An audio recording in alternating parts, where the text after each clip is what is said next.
And welcome to another show of the Chambers Talk Show.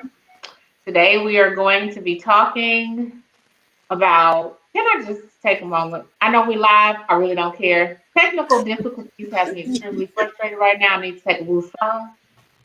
All right, let's do that again. Welcome to the Chambers Talk Show. Today we are going to talk about how social media plays a part in how we view ourselves, our own self-esteem, and body image issues. Social media has its advantages. It allows you to broaden your audience and speak to people that you might not normally be able to come in contact with. But there is a downside to technology.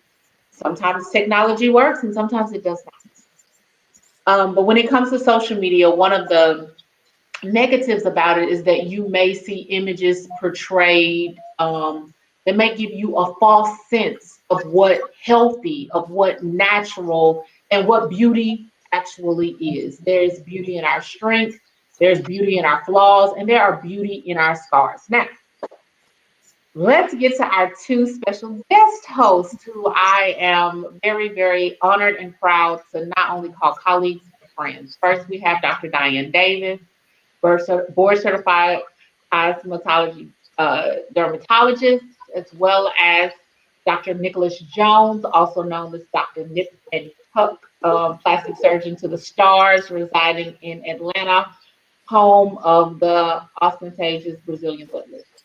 That being said, first I want to bring in Dr. Diane, because she is my colleague, she is my friend, and she's also my dermatologist. We've talked several times about my struggles that I have with acne. And as a woman, I never experienced acne as a teenager. I didn't experience acne until I got pregnant, had my daughter, and outflux of hormones. It was something definitely to deal with. And I thank God for you for being a listening ear. But in your practice of dermatology, what do you find to emotionally burden your patients the most when it comes to their skin? That is a really good question. And I just want to say, first of all, thank you to all of the fabulous ladies of the Chambers Talk Show for having me. And to also my dear friend, Dr. Kanisha, because we have talked in lengths about this, and I love you dearly. I do see a lot of patients with acne, but I do think when it comes to skin of color patients, probably what I see that is more of a burden is post-inflammatory hyperpigmentation. I feel like for a lot of people, we can deal with the pimple. You know, we will pop the pimple. We will put something on it that to get that pimple to dry up, whether it is toothpaste, alcohol, peanut butter, Windex, or medicines. I've heard it all. But when you have that brown spot that is left over, I find that really can be frustrating because it takes so long for the brown spots to fade away. And, for a lot of us who necessarily may not want to wear makeup, it really affects our self-confidence and self-esteem to have brown spots on our face that last for a long period of time. So whenever I see patients who come in, even if they don't necessarily have active acne going on, I will still address their concerns by discussing acne with them and also putting them on a treatment regimen that's going to prevent them from getting new pimples, because I just don't want those new pimples to come back in and affect them. But then I will also definitely focus on ways that we can address the hyperpigmentation or the brown spots or the blemishes that are left behind. Okay. I definitely, and that was an issue after we conquered the acne, was dealing with the hyperpigmentation. And I love my melanin. And yes, I love my brown skin, but when the discoloration started to happen and it really bothered me, and my thing was I didn't want to appear vain, but it really did bother me. Right. To not be able to just get up and go, because normally that's what I do. I would get up, literally put on lip gloss and go, but having to apply powder and foundation to cover up the discolorations was bothering to me. And it was a constant reminder that I was flawed. But we're all flawed.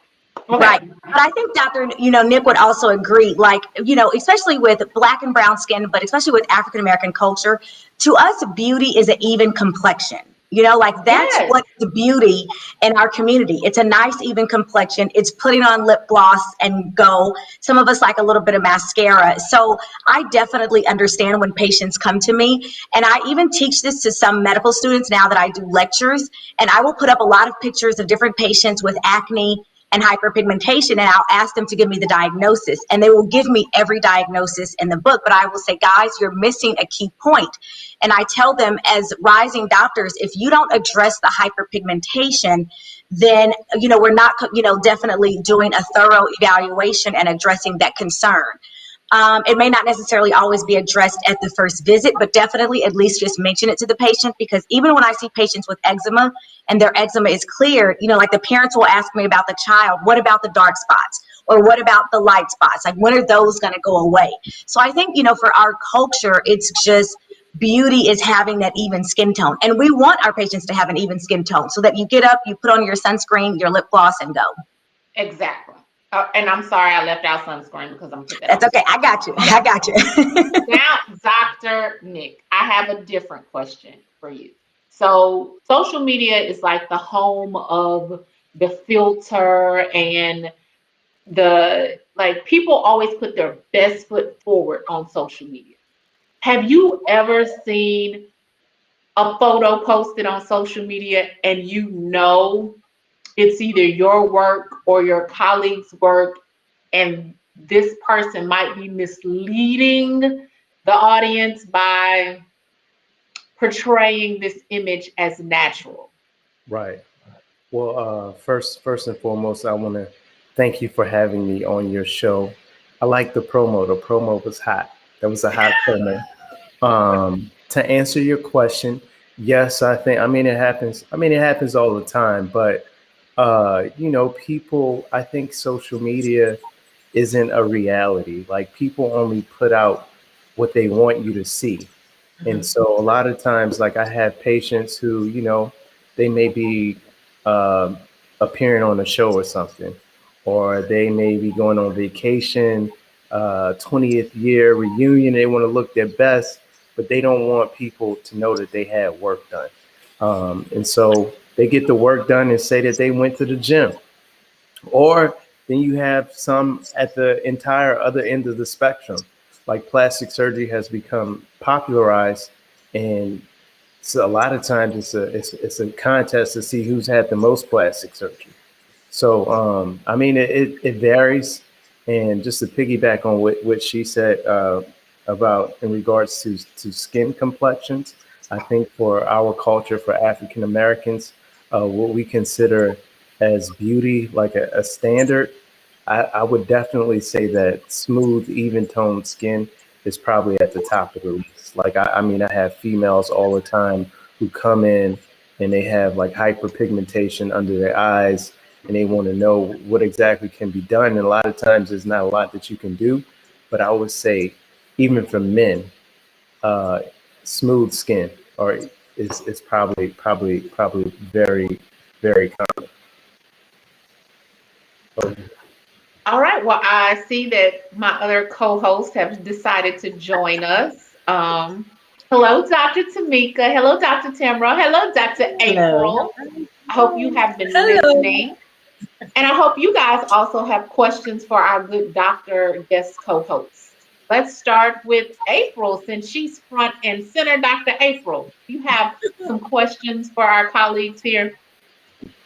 Well, I guess my first question will be for Dr. Diane. What are some tips that you can give our viewers about, how they can keep their skin hydrated and pretty and free of blemishes and things like that? Okay, so every good skincare regimen is going to have my 3 favorite ingredients in it, which would include, number 1, a sunscreen. And I know, again, especially for black and brown skin, sunscreen, people will still look at me and say, okay, black people need sunscreen. I thought black didn't crack. But yes, we need sunscreen as well. And part of that is because if you ever notice you have aunts or grandmothers or cousins or even your parents, You may notice or see that as they get older, sometimes they can start to have a little bit of blotchiness in their skin, or their skin tone is not necessarily even like it used to be or what you remember. That is aging and skin of color. So again, discoloration is aging and skin of color. And the best thing you can do to prevent that from the very beginning is definitely start to wear a sunscreen. So there are a lot of sunscreens there are a few that are now coming out, and companies are more aware that we need more sunscreens that blend well with our skin, because we don't necessarily want to have to pick a sunscreen that makes us look ashy or pasty or have that white or kind of grayish residue on it. So more companies are slowly becoming aware that that is still needed in the field of cosmetics and products. Ingredient number 2 is going to be a retinoid. So a topical retinoid is going to be great as long as you are not pregnant or breastfeeding. Again, as long as you're not pregnant or breastfeeding. And that's because if you have acne, it's going to treat the acne. It will also help to prevent future acne. It's going to fade those brown spots that we don't like. It also helps with pore size and texture, which I think a lot of us sometimes start to notice changes as we get older. And it helps with fine lines and wrinkles. So it's like the biggest bang for your buck you can have in your skincare regimen. And then number 3 would be a vitamin C serum to really kind of protect your skin from the free radicals and pollutants and all the junk that's floating in the air. And also it does with vitamin C serums, it can really help as just an overall skin brightener or to even out your complexion. So sunscreen, retinoid, vitamin C. You don't want to skip on your moisturizer either. I find that a lot of people sometimes have oily skin and they think they don't want to use a moisturizer that's going to make them more oily.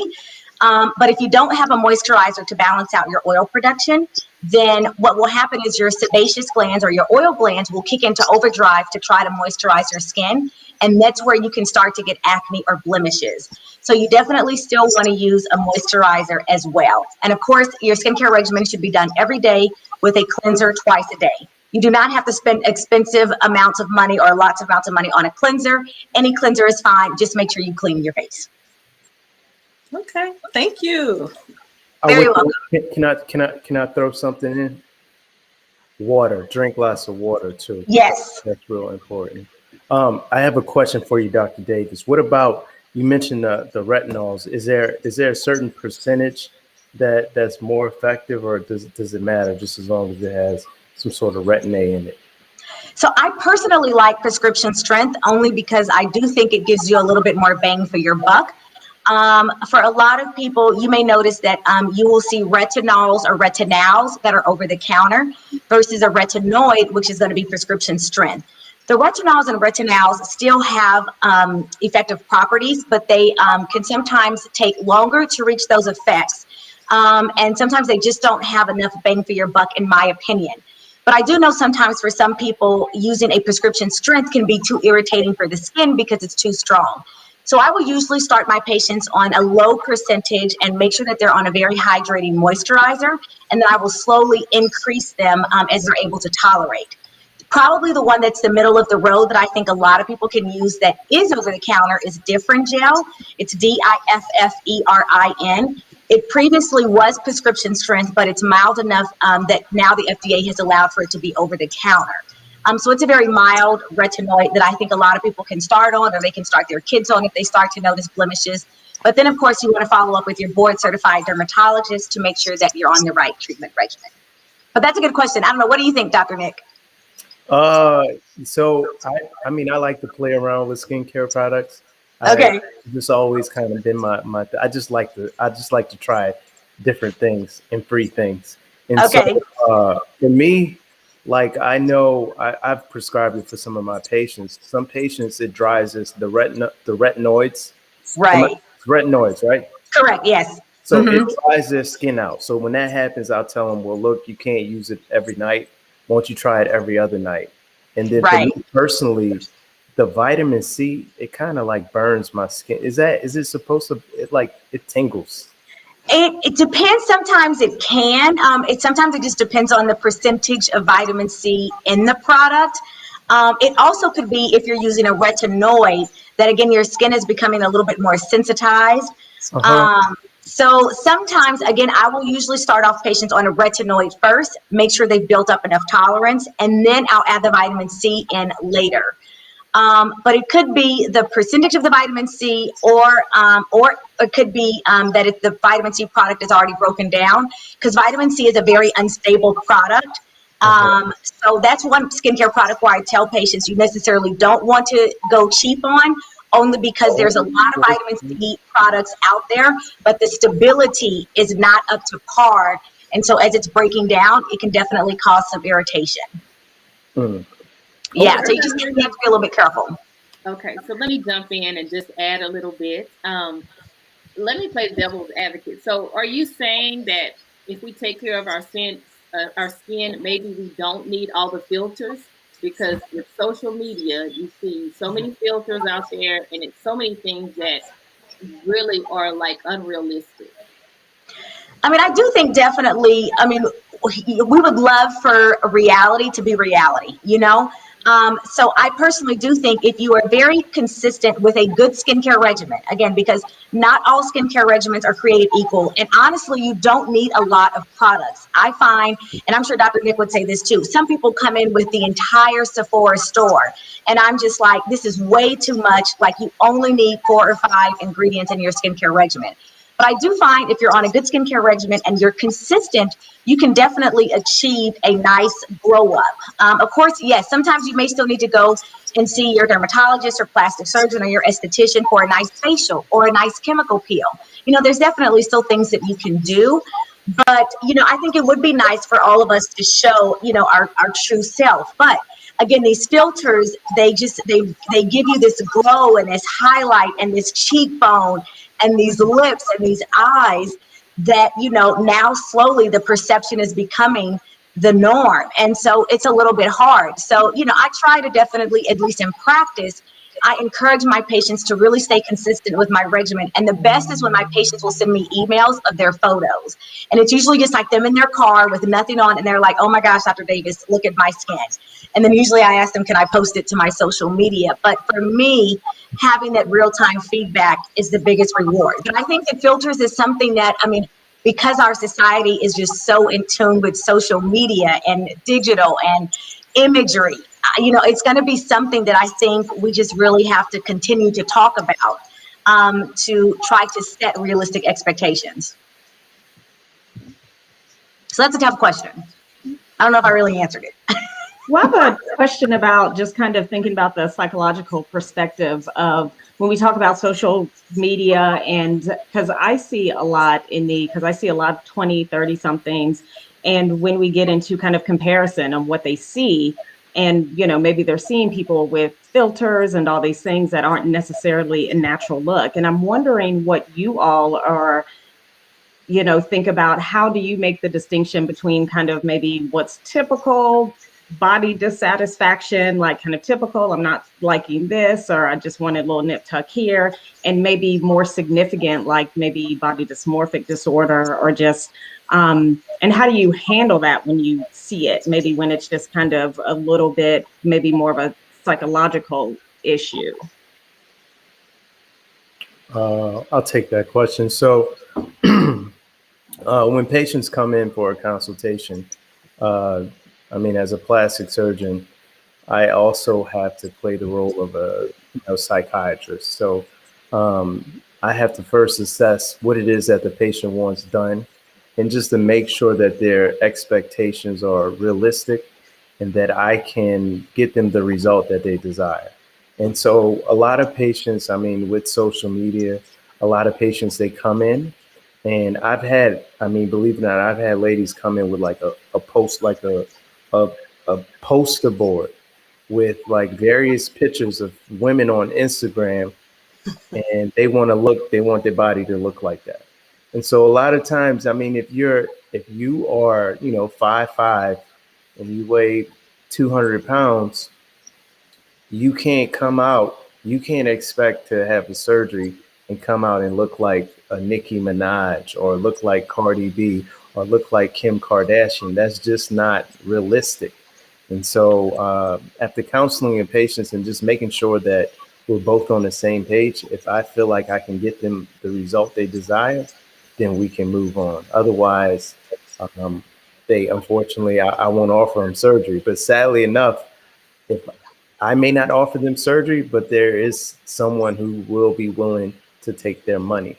And, you know, then you have a patient who's dissatisfied because he or she has spent all this money on surgery, and some of them have saved up, some of them have financed the surgery, some of them have taken out loans, and they're just unhappy.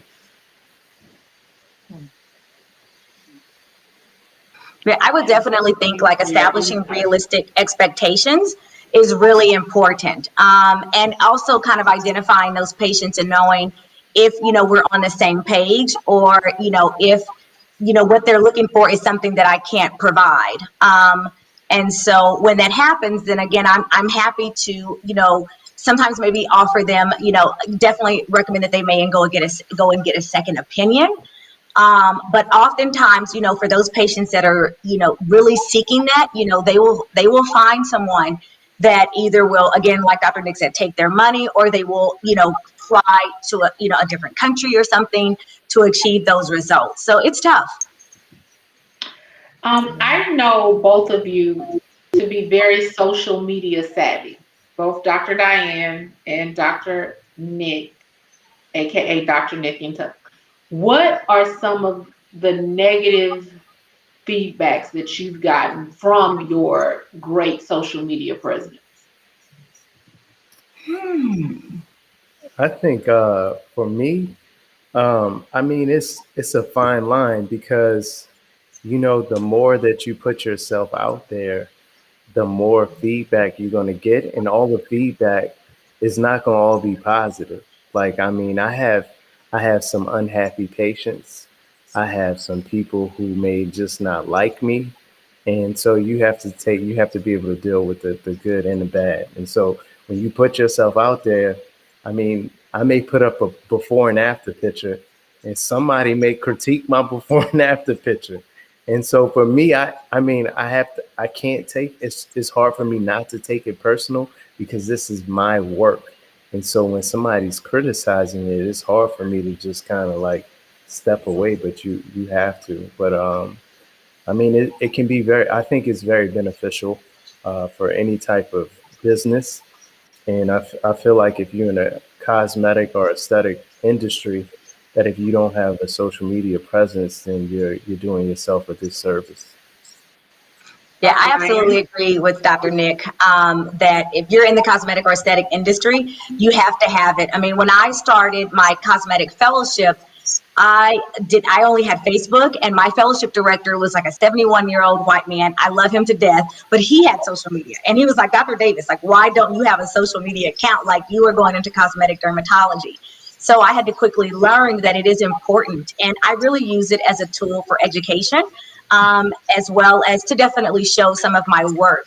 Probably maybe one of the negative feedbacks that I have gotten is Dr. Kanisha knows me, like I love being sociable. I'm a little social butterfly, but I get a lot of direct messages with people who want me to assess their skin or their scars. I'm sure probably Dr. Nick does too. They want a consultation, you know, through Instagram. And so I always have to give them a message that medically, legally, you know, I have not established a patient-physician relationship with them.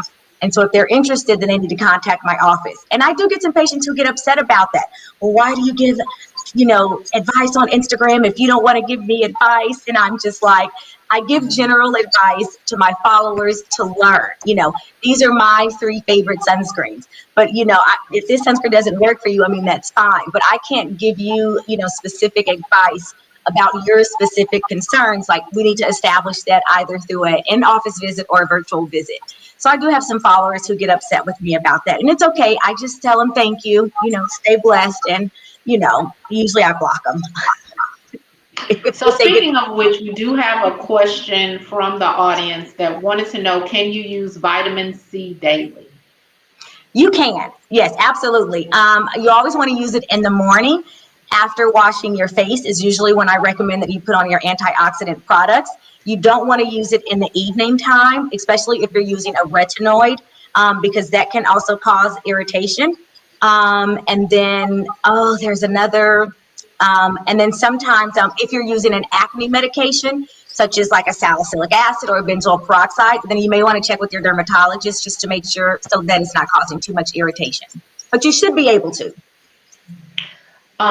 So before we get to final thoughts, I want to ask the rest of my co-hosts if they had any further questions, anything they wanted to add before we go around the circle here for final thoughts.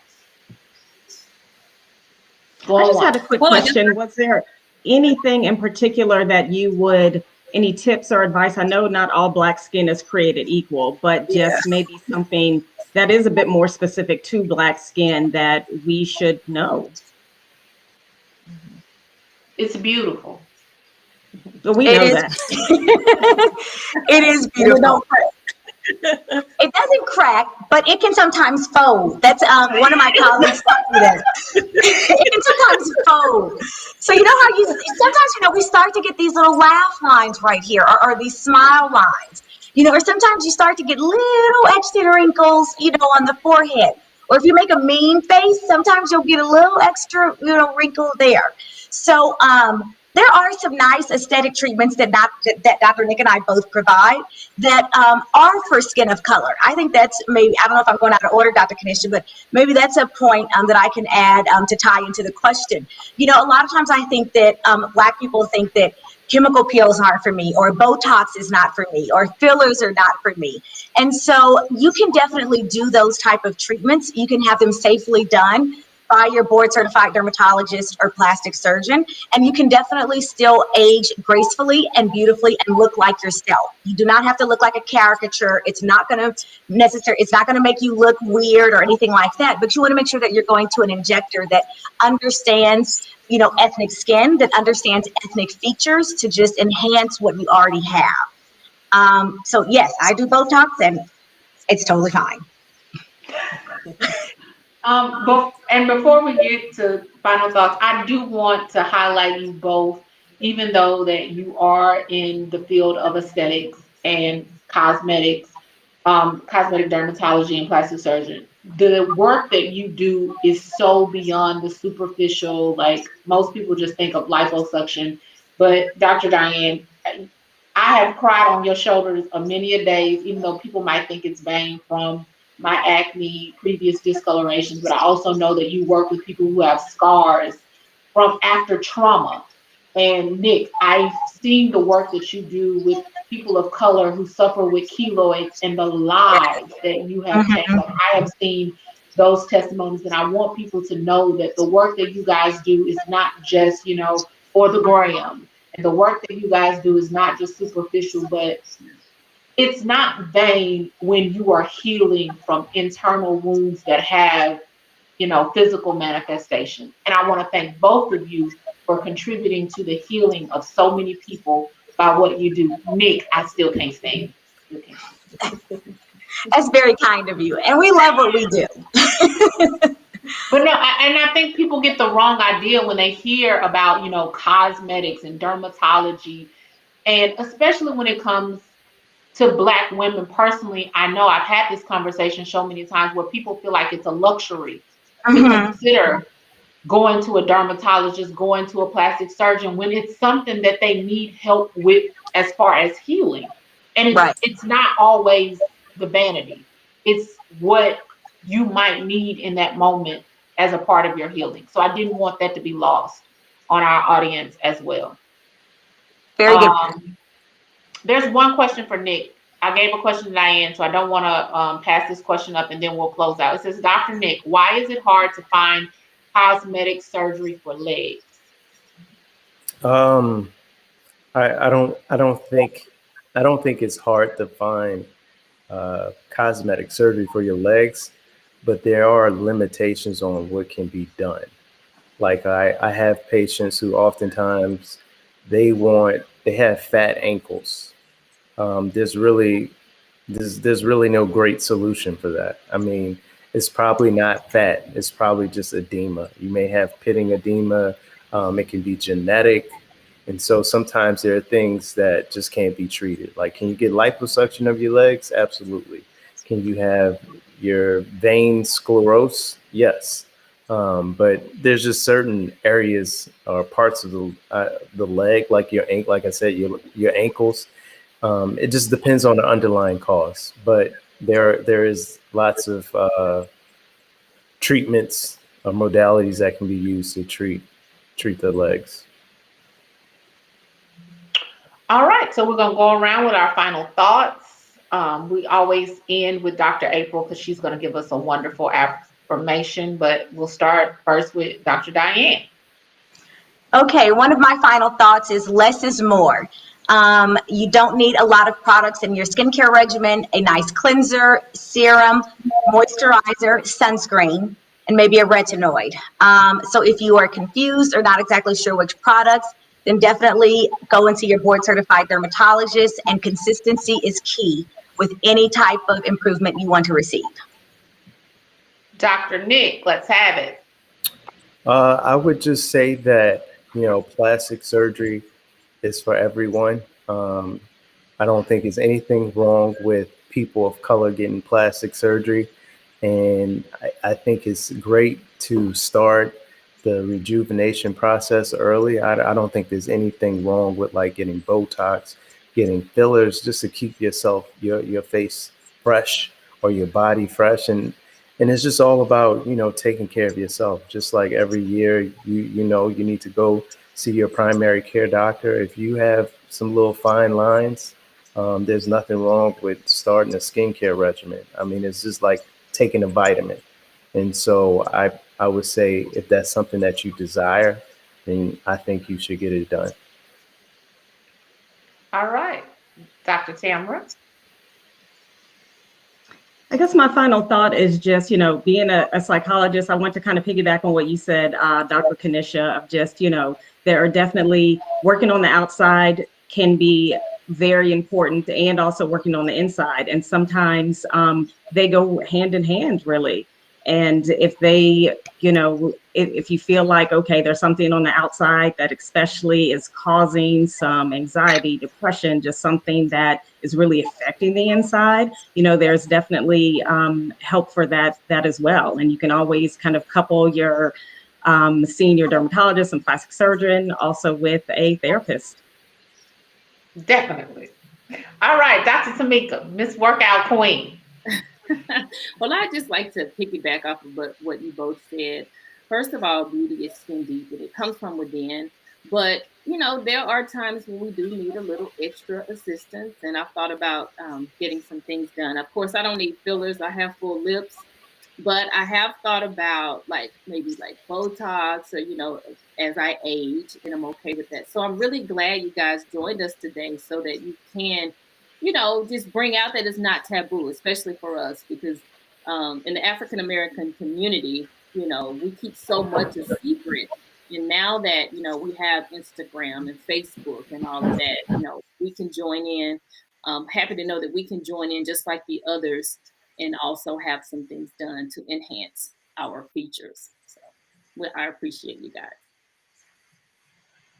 All right, before I hand it off to Dr. April for our affirmation, I just want to remind everyone that every scar has a story. Sometimes we have healed, sometimes we are still healing, and sometimes we need help.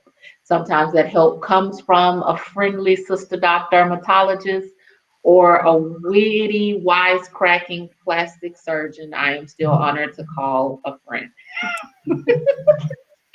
And I want to thank you both so much for joining us and giving us your insight. And I'm going to kick it to Dr. April for our affirmation. Well, so today's affirmation is, I am wonderfully made and I love the skin that I'm in. I like it. I'm wonderfully made and I love the skin that I am in.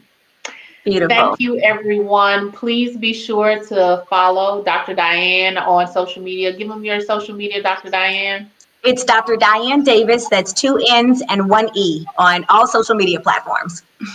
And Dr. Nicholas Jones, also known as Dr. Nip and Tuck.